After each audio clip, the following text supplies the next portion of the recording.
Welcome to Beyond Better, a podcast that explores a simple but profound idea. We all deserve to live lives we love, and that includes our work lives too. I'm your host, Stacey Ennis, an author, book coach, speaker, and longtime location-independent entrepreneur living in Portugal with my family of 4. Years ago, I was living in Idaho and dreaming of more for my life. And today I am living a life of my own design. Join me as I talk business, location independence, writing, publishing, and so much more. All focused on building a life that is beyond better. Welcome. I'm super excited today to bring you the very first interview of season 5. This is the first of many absolutely amazing interviews that I have coming up this season. And I'm bringing in some really interesting people, really interesting voices, stories, and life situations, which in this particular interview today, I think you're really going to enjoy because I've never had a guest on that has this type of background, who has lived this life of really just choosing to lean into the goals that she has. So let me introduce you to this week's guest.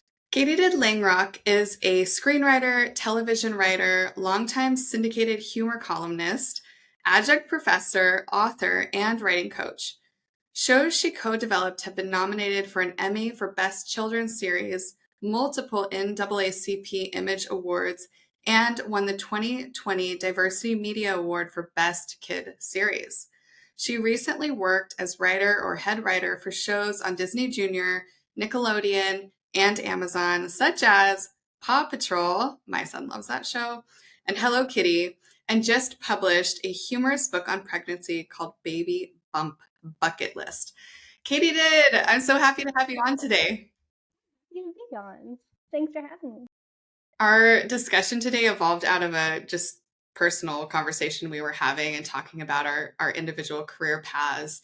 And you made a comment, and I hope I'm not like butchering this quote, but you said something about how one of your talents is that you're able to bring like silliness to things. It was something like that, like the fact that you can kind of bring joy and fun and silliness in this kind of children's world that you work within. And most people I know lose that part of themselves when they, grow up and Sure. get into their careers. So I'm so curious to know from you your path. Like, how did you end up working on these amazing shows and in this industry that all of us know is really, really hard to get into? It is hard to get into. Thank you for the question. Um, so, I can go way back in the sense that I remember watching Sesame Street as a little kid and talking to my mom, being like, oh, Super Grover is hilarious. And my mom was like, someone writes those lines. And I was like, what? Like, get out of town. Um, so from that kind of very early nugget of understanding words are put into those Muppet mouths and then playing in the backyard, it was just something always really exciting and fascinating to me that I just love to do. And I love watching our children are, I think, the same age, and still watching them kind of come up with that imaginative play is just so satisfying for me. And it was a very big deal when I finally got to work on Sesame workshop projects. It felt like a full circle moment. So for me, I went to school for creative writing and I had a minor in film, but there wasn't any connections out in Los Angeles or anything like that. So it was quite the leap of faith when I showed up. I just had there's a software that you write screenplays on. I hadn't even heard of it at the time. But I showed up with $86 to my name and sent my resume out everywhere, which is not how you do things anymore. And I got a call on day 3 from a company called KCET, and I did not know what it was, but it turned out to be the local Los Angeles PBS station. And that was my first entry into it. I got the job as the assistant to the head of development for that PBS station. And really that set off the trajectory. I met the people that then took me on to go do a movie, and it's all just gathering experiences, gathering people who like what you do and believe in you, and who will take you to their next journey. Yeah, it's kind of the way Hollywood works. And I think it's the way everything works. I mean, you got me thinking about my own career trajectory and how, I wanted to go from being a teacher into being a writer, which I don't know, at least this is for me. I didn't do creative writing. I did Mhm. professional writing for my graduate program, but I felt like I was always kind of fed this narrative that you can't have like a decent living as a writer and you're always Sure. going to kind of suffer. Sure. And so I know when I wanted to make that transition into being a teacher, I did kind of in a similar way to you. I set this goal of sending out 30 query letters in 30 days, which anybody who's ever written a query letter knows it takes many hours to craft a good query letter. And I kind of just like blasted it everywhere and I got one opportunity out of Yeah. that. And then there was another point where I had an opportunity in another city and even though I hadn't secured it, I like worked with my graduate program to move it to online, which they'd never done before. I moved across the country, like all Mhm. in this. I think I'm going to get this, but I think I have to be there to get it. And and we're going to get to hear more about your story as we keep going. But like what I love about your story is that you've had goals and you just like go for it rather than just kind of hoping that it all unfolds. Were you aware of that when you made that leap or like how has that played out in your life both there and in other ways? I certainly knew I was taking a bold step. Um, and I knew I was going there without any connections. And I knew that it was very unlikely as far as the message you're told of any kind of success. I also knew I would be very upset with myself if I didn't try. So, and right after college is such an easy time to take a chance, I think. And I think I've always had the attitude, props to parents, that I'll survive this.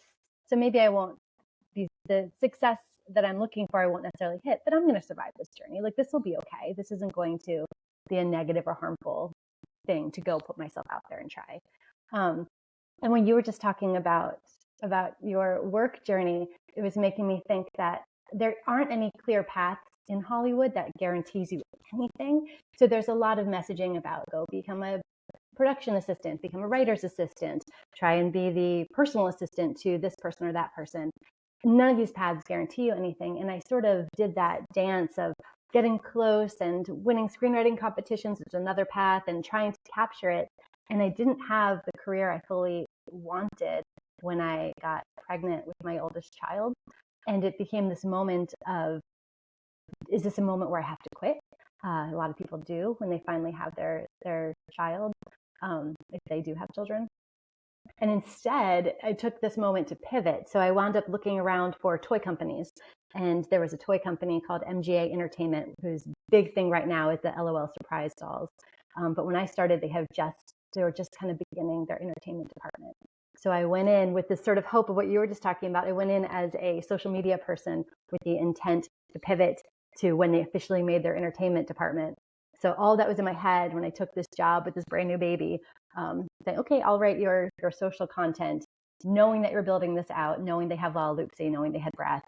And when it becomes to fruition, I'll have had the background to have them take me over there. And it's exactly how it worked out. I was very lucky.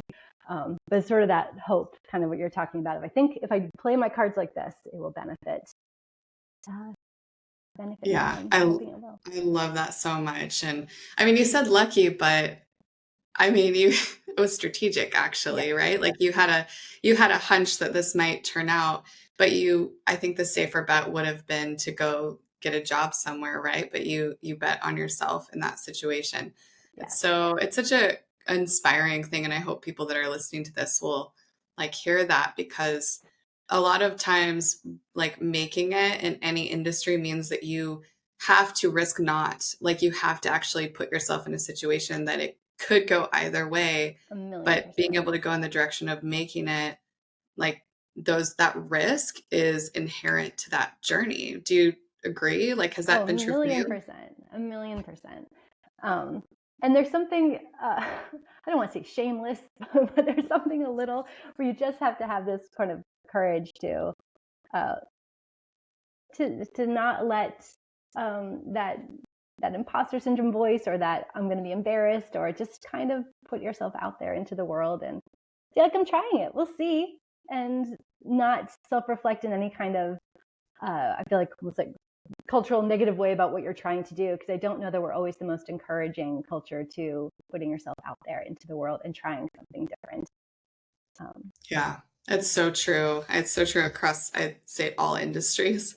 So I'd love Yeah, to get a little bit behind the scenes because I don't know, and most people don't know what it's like to work on television or on a movie. And I know that you have been in writers' rooms and you also work from, I think, a home office a lot of the mm-hmm. time. So give us a little insight into like what it's like to work on a major children's television show, what it's like to work on a movie. I just love to hear a little bit of the behind the scenes there. Sure. It is different on every project, which makes this question a tad tricky to answer. But in the sense of a writer's room is my favorite place on earth. It's just this creative, bubbling stew of delightfulness. And there's usually a chalkboard with jokes written all over it and crazy ideas. It's the safest place to pitch out your most nuts thoughts and have people not look at you weird. It's a lovely, lovely environment. And often things that we will never take ever in a million years do spawn someone else thinking, oh, yes, because you said that, I thought this. And so no idea is a waste of time and space. So a writer's room is what will come together. You either might do something called a story summit, where you are figuring out your whole TV show, what it is, or the whole season, what it is, and figuring out the episodes of the season before you dole it out to individual writers to do. Or you might have one just for the episode itself. I got extremely lucky very early in my career where I was just a PA on Mad Men. And Matt Weiner, who was the creator of that show, just liked me and would let me come into the writer's room and see how they mapped everything out. And had this huge grid of every character and when the character would arc, when their big moment was on which episode, and just this whole beautiful system that I use to this day. But so that's the writer's room experience. A lot of writing winds up being quite solitary, especially where I am, which is in the kids space, where you're kind of handed an episode. You'll have a story editor, which is the job I had on Hello Kitty, that's the person you'll hand it into. They'll write, rewrite, give notes. They'll also give it to all the executives, compile those notes, get it back to you. But that's often the only person you're dealing with when you're writing for children's. Disney still has writers' rooms, but not many places do. And yeah, so it's different. And then on a movie, I'm on an animated film right now. It's entirely independent. It's just me and the executive who's hired me. So it's very different. It's extremely isolating, and that note process, which can be tricky, you really miss it when you're all by yourself, because you're like, do we like this? Is this going the right direction? So that feedback is missing to a degree, which is both freedom, but also you just got to rely on yourself, which can always be a little tricky. Is that so? If I'm listening to you talk, and I'm like, as a writer, I'm a very I like to be alone. Like Uh-huh. I need to kind of get things down and then get input. And I'm curious, when you went into this field, were you already like a collaborative creator, or is this something that evolved out of you? Because I could see that being so fun to work with other creative people and create together.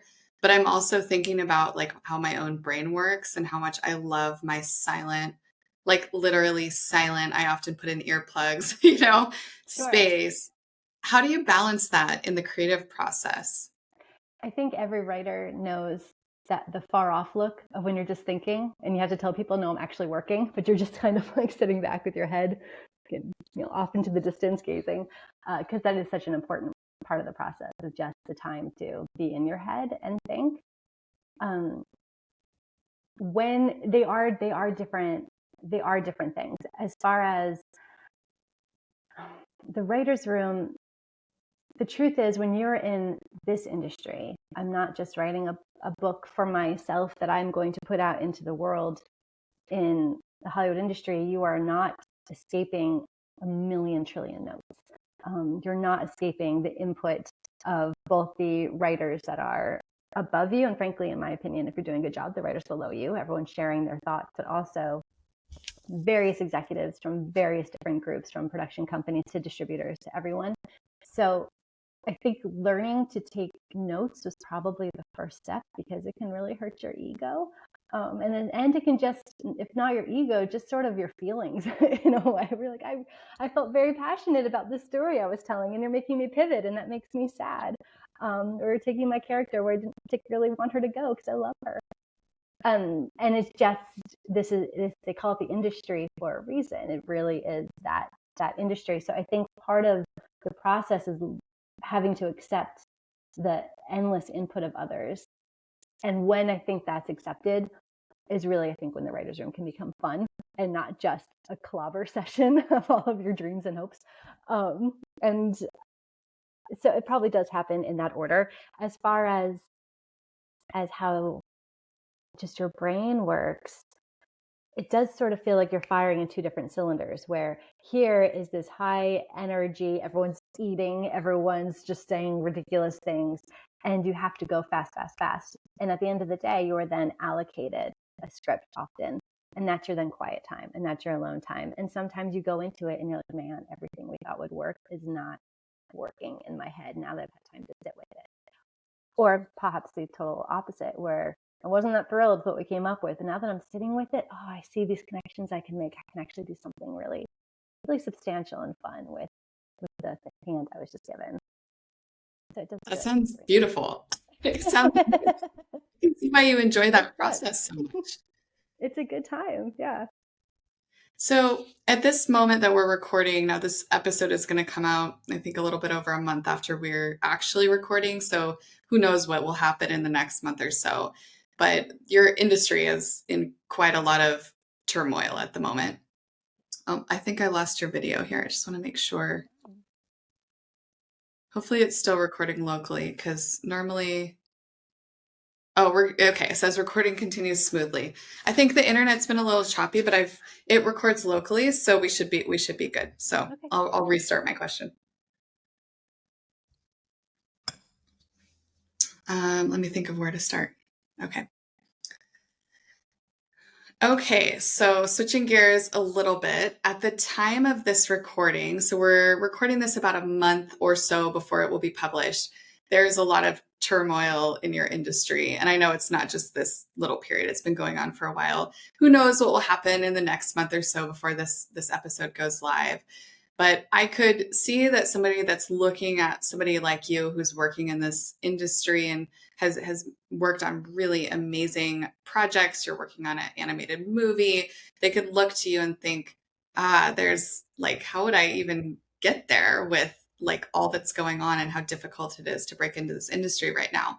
But before we hit record, you and I were chatting a little bit about the kind of shift in the industry right now and how we're shifting away from gatekeepers, which is happening in publishing too, Right. interestingly, right? Because in the past it's been the publisher gets to determine the merit and worth and value of a book, and they get to decide whether that book goes to market. And in the last 10 or so years, that has drastically changed with self publishing. I mean, it's been happening before Sure. that, but I think the last 10 years it's drastically changed. So I'd love to hear a little bit about your perspective as somebody who's working in Hollywood, who's working as a writer, who currently is in an industry that's largely on strike. What do you see as the opportunity of that? That's a great question. So I feel like I need to explain that technically, even though it impacts all parts of our industry, I am not on strike. As a children's animation writer, we're not covered by the Writers Guild. The same thing with the animated film isn't covered by the Writers Guild, but the Writers Guild strike and now the SAG strike is impacting. And one of the things that there was lots of questions about what can we do, what can't we do, but the positive thing that's coming out of it um, is the real emphasis on independent creation. So we've had these big guys, right? We've had the gatekeepers and the studio system and all these streamers and everything that's just kind of crunching and suffocating a little bit the creators. This has always been a very hard industry to break into, in large part because of all of these gates everywhere. Um, and now it's an issue that's hard to break into. And then once you're there, you can't survive it. Uh, it's not a sustainable thing to stay in. So there's lots of reasons people are on strike, and I'm absolutely for it. Um, but the neat thing is that there's a true reevaluation about how we should go in. And to a degree, this has always existed. When I first got out to LA, they were absolutely looking for plays. They wanted to find the playwrights because they were considered the genius of the moment.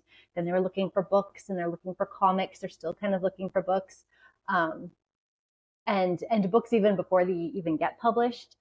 There's still a lot of desire for original IP, but the truth is that the desire is for proven ideas. So you have people, I believe Blippi just did it himself, which is a vastly successful phenomenon of just a man in orange suspenders who is entertaining children in a way that kind of reminds me of like Pee Wee Herman of our youth, right? It's just going out there and creating yourself.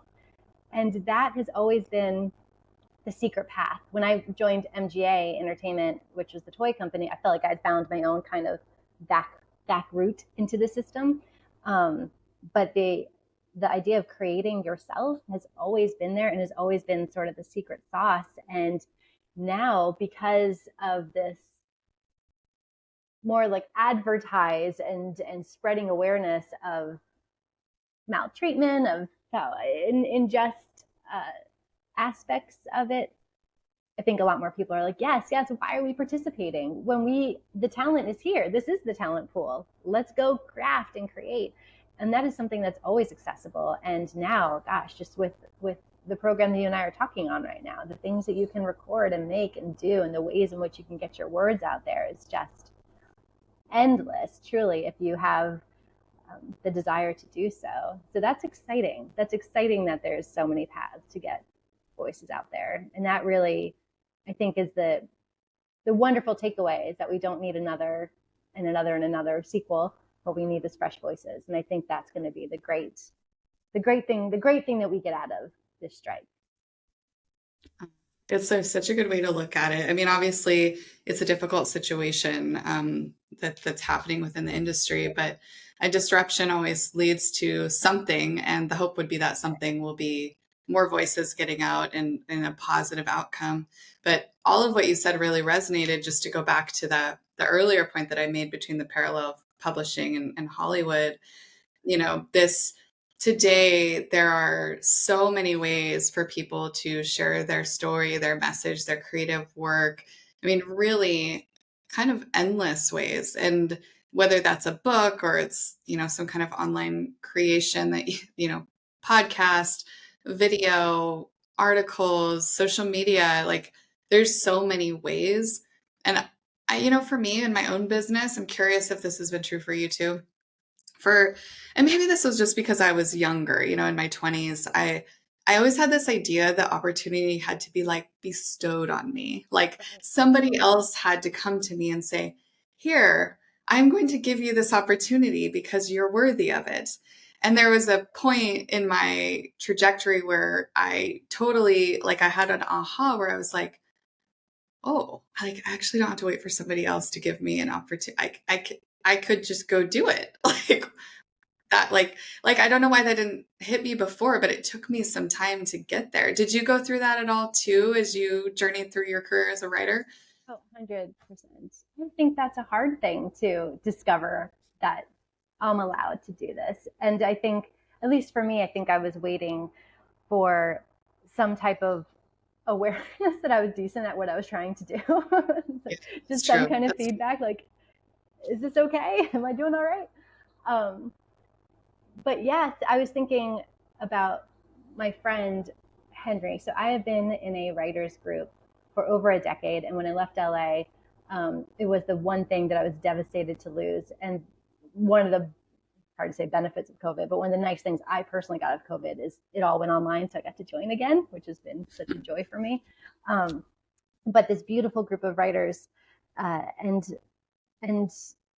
one of the guys in our group never decided to try that path that I was told is the only path to do, of the try to do PA, try to be a writer assistant, try to send your scripts and do contests, do this. He wrote a script one day and he's like, this is an awesome script and I'm just going to go shoot it. And he did. And then he put it up online and it got all this attention. And then he got his agent and his manager, and now he shot a movie, and now he has all these other, like a real movie with a real budget and real actors. And he's got a miniseries coming out. He's got multiple movies coming out. They're all, the names attached are things I'm not allowed to say, but they're awesome. And for him, he decided to just like, I'm just going to realize that this is awesome and I'm just going to do it. And I love that. And I wish I had discovered that earlier. That's so inspiring. I love stories like that. And what I think is important about this story is like he did a lot of he went through a lot to get to that point, right? Before Yeah. he was like, dang it, I'm going to lean into this amazing thing that I created.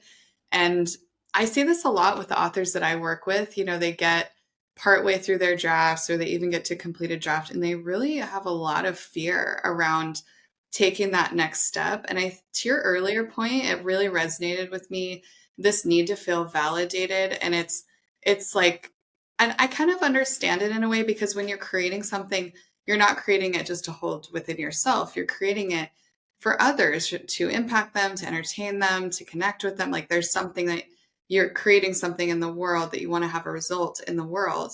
And so I think it makes sense, this desire to feel that your work is good. But then I think there's a point for a lot of us that like we actually never get the message that it's good. And then we're not able to move past this kind of constant need for validation or for somebody to pick us. And I think like that is a really critical step to take as any type of creator, whether you're a writer, filmmaker, whatever, to be able to now have a deep belief in your own work and to be able to move about the world in that way. I agree with you. I think it's probably people reach that phase and that sense of self and confidence in various different ways. I do know for me, in my own journey, joining my writers group was the best thing I'd ever done. And it was not the first one or the second one or even the third one that I had joined. And I had at that point had successes and I'd won contests and I'd had things that should have been able to tell me that I was okay. But this particular group of people were just so talented and also so engaged in learning. I mean, every single book on screenwriting and on story, all these people read. We actually met working at a store called the Writer's Store, which, you know, RIP, but it was a stronghold in Los Angeles for a long time. And so it was just this lust of learning and of understanding the craft, this real love of what we do. And that's all we would talk about all day at work. And then we'd go to our writers group and we would dissect each other's stories, not from based on what I would want your story to be, Stacey, or Stacey, you're doing like, this is what I want your story to be, Katiedid. It was a real understanding of what are you trying to accomplish. And because I trusted these people so much and was impressed so much by these people and understood this endless desire for learning and improving that we all shared, it was such a safe space. I think a good writers group is a hard thing to find, but I had absolutely found it in these people. And therefore, when I was getting feedback of laughter or of feeling emotions that I'm going for being felt, and when they're telling me this is good, that I could hold because these were people that I knew both held me in the sense that they cared for me and they wanted what's best for me, and for that reason was not going to BS me and they're also not going to be cruel for no reason. They were just going to give me what it was, the truth of it, and were going to help guide me and bring it to where it needed to go, that when it got there, including my pal Henry's short script that we were talking about before, you could trust it. You're like, yeah, it's here. And that group, everyone in that group is successful and none of us were where we met. And I think it's because of that give and take and that real care that we both gave each other as people and gave each other stories. So I think that gave me the confidence to just be like, okay, no, now I have it because the feedback I've gotten is now a feedback that I genuinely trust and can't just dismiss. Yeah. I love that story. That sounds so romantic, like these writers' rooms, the writers' group, and but you're right that like safe space and safe feedback and trusted feedback Right. is so important. And I think, you know, whether you're working on a script or a book, that's just critical. It's critical to the process. And as your I agree. confidence grows, you become better at what you do because Yeah. you become willing to like be more creative and Yeah. experiment and try new things, right? Or Let you're your more voice shine. daring. A million Yes. percent. Yeah. You just take these Yes. risks more and you're like, oh, I didn't know that was coming out of you. Okay, let's go on this ride now. Fun. Yeah. Okay. Right. So, speaking of daring and risks, one of the points that we connected on personally is our location independence and this Yeah. kind of desire to be in the world in a different way, in a way that we define for ourselves. And well, I know one way that you've done that is living in an RV, traveling around the country for, I think you did it for a year. And I'd love to hear a little bit about you as a location independent business owner and kind of how you've oriented yourself to, I mean, I know within your industry, because it's shifted, you can do a lot of that from a home office, which obviously enables you to be able to kind of live this lifestyle. But you could also be just doing that from one place. What has compelled you guys? Like, personally, I don't think I could live in an RV for a year, so hats off to you. I think that's so brave. But I'd love to hear a little bit about your just personal philosophy and why you guys made that decision, and what was that experience like living Sure. with a family in an RV for a year? It was a lot. But if I may, I'm going to take it back just one step before then, which is that I lived in LA for, I think, just shy of 11 years. And when I had my second child, when I had my daughter, my husband and I talked about it, and we just kind of decided we didn't want to raise our children in Los Angeles. It wasn't conducive to the lifestyle we wanted to give them, and it was scary for me. I literally went to the Emmys with Project MC Squared and moved 2 months later. So it was such an odd thing to be like, I did it, I got in, let's leave. Because at the time, I did not know a single person. I knew a lot of people that left LA. I did not know anyone that left LA and got to keep working, not one.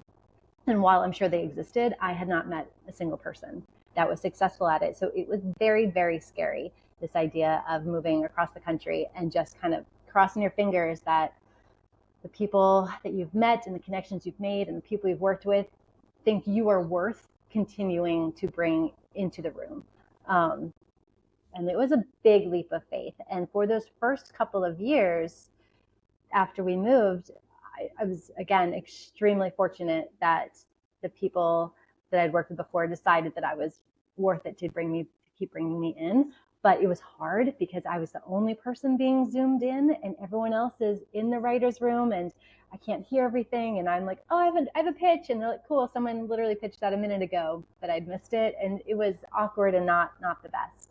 And I'm very, very grateful that people allowed me to keep my career. So there was that first step, but then the pandemic happened and everyone went online, and it was a massive shift on how we do everything. And all the writers' room disappeared and everyone was in a Zoom call, and we were home for 3 months. Like, it started in March, right? And by May, I was like, I'm itchy. I need to get out of Dodge. Like, I cannot just be sitting still anymore. It's stillness, just, I can't.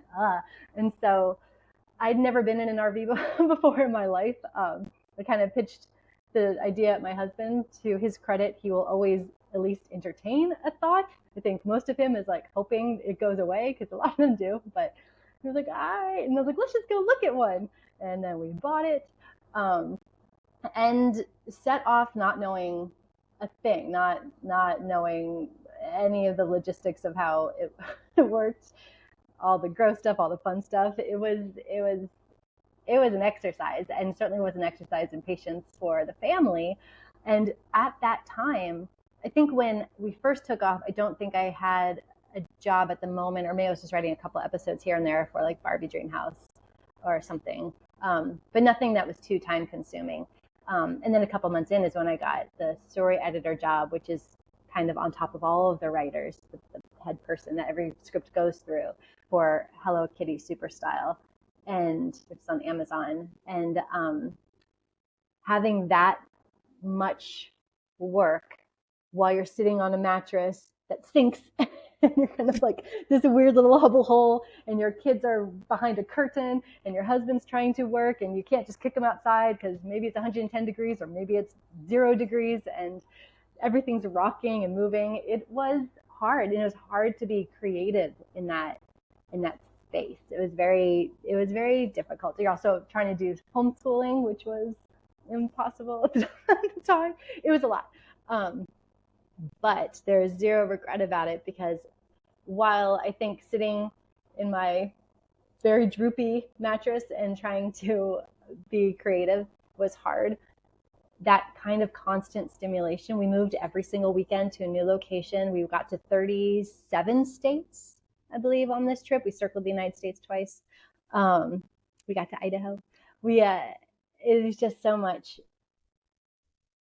was given back that made, at least for me, the pandemic not feel so suffocating. It felt instead like it truly was just constant nourishment from this adventure, which I'm sure is the only reason I was able to do any kind of creative work in that tiny, tiny, tiny, tiny space. Well, there's good. I read, or I don't remember where I read about this, but I read something about a Mm. study that was done on our brains and how when we are in new environments, we are more creative.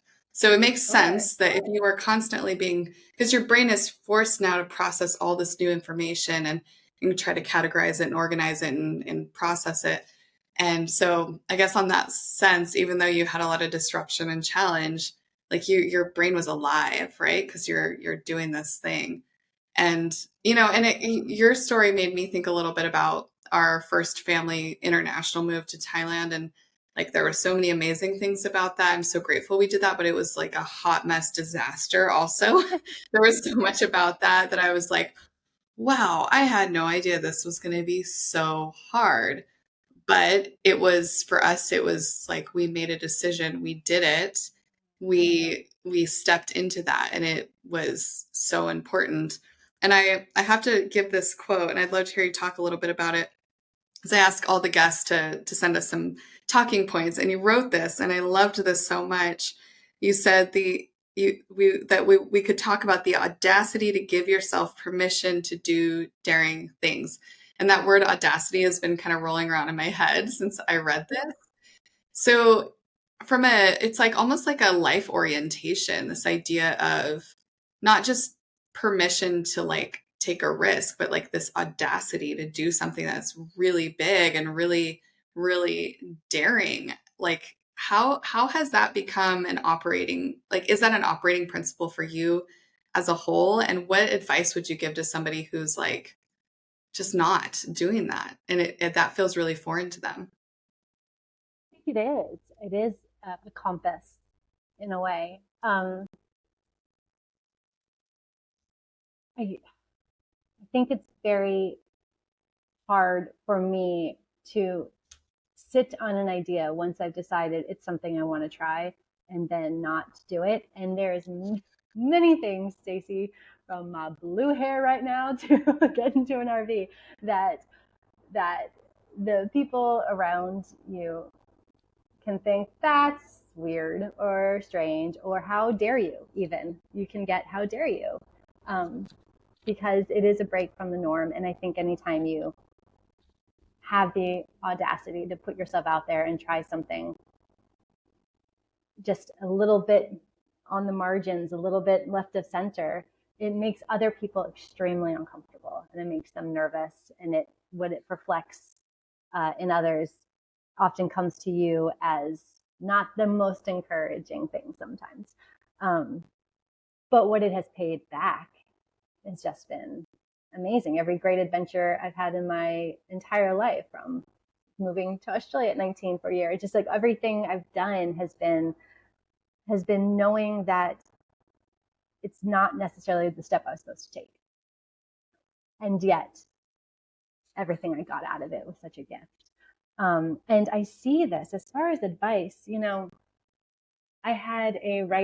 was a head writer on a project, and there was a young female writer who every time she would hand me a script, man, did she knock it out of the park. And I, to the point where I was like, oh, this kid's better than me. Like, she's great. She's really great. And when I knew I was stepping away from that leadership role, I talked to her and I was like, do you want to take over and I can train you? Because there's been just a small handful, but certainly a handful, and almost exclusively women who really was like, I see you. What do you want? Let's help you get there. And so I wanted, now that I was in that position to pay that forward, I was eager to, and she certainly had the skill set. And her response, unfortunately, from my perspective, was fear. It was just, oh, I'm not ready for that. But you could be, you could be ready, and I'll help you, I'll mentor you, we'll get there, it's going to be great. And she ultimately said no. And I've seen this from my male friends, I've seen this from my female friends, I've seen this from all, just so many people over the years where an opportunity is handed, and I think the fear creeps in, the I'm not ready creeps in, and they ultimately turn it down. And it's, from my perspective, it's just such a shame, because there's not a single thing I've ever done in my whole life that I've ever been ready for. And not a single job when I got to be promoted to the next level was I like, I've been waiting for this, I've been ready for years. I'm never ready, I'm always unqualified. But there's just a belief that if I jump in, I'm going to be okay. I might be doggy paddling, but I will get to the other side. It may not be the most beautiful butterfly stroke you've ever seen in your life, but we'll get there. There's a lot of, just what you said earlier, a lot of betting on yourself, of saying it's going to be okay. If I go into this, we'll figure it out. It's going to be fine. And I very much encourage anyone I meet to try and take that bet on themselves. You're like, same thing with having kids, right? You're not like, oh, I'm ready, cool, I'm totally prepared for this. You're not, like, ever. And I think allowing yourself to do things you're unprepared for is such a gift that you can give yourself. I love that. That was just beautiful. Katiedid, you have such a cool story. I love getting to talk shop. I feel like we could continue for 2 more hours, but I gotta end it now. And thank you so much. And I would love for our listeners and viewers to know where to find you and what are you most excited about right now in the work that you're doing? Such a good question. I have, well, before the strike, I had some stuff out there that looked like was possibly going to get picked up. They were my own creations, so we'll see what the strike and life and time brings in that regard. I'm excited about these books that I'm self-publishing. I have, if you go to katiedidlangrock.com or writeinthewild.com, I've got just classes on screenwriting, and where you can also follow my new shows that are being released and new books that are being released. We'll be sure to link to all of that in the show notes. Katiedid, thank you. This was Thank so you. fun. I really So fun. appreciate your time today. It's fun talking to you. Thank you. And I want to thank, as always, our amazing team that makes this podcast possible. Rita Dominguez for production, for just making sure this podcast turns out wonderfully. Catherine Fishman for project coordination and support. And Kim Foster for helping make sure everything that goes out into the world is error-free. These three make the show possible, and I am really grateful. And if you're still listening, I would so appreciate if you would take a moment to rate this show and leave a review. That's the number one thing that helps me grow the show and reach more listeners. Thank you for being with us today, and I will be back with you before you know it.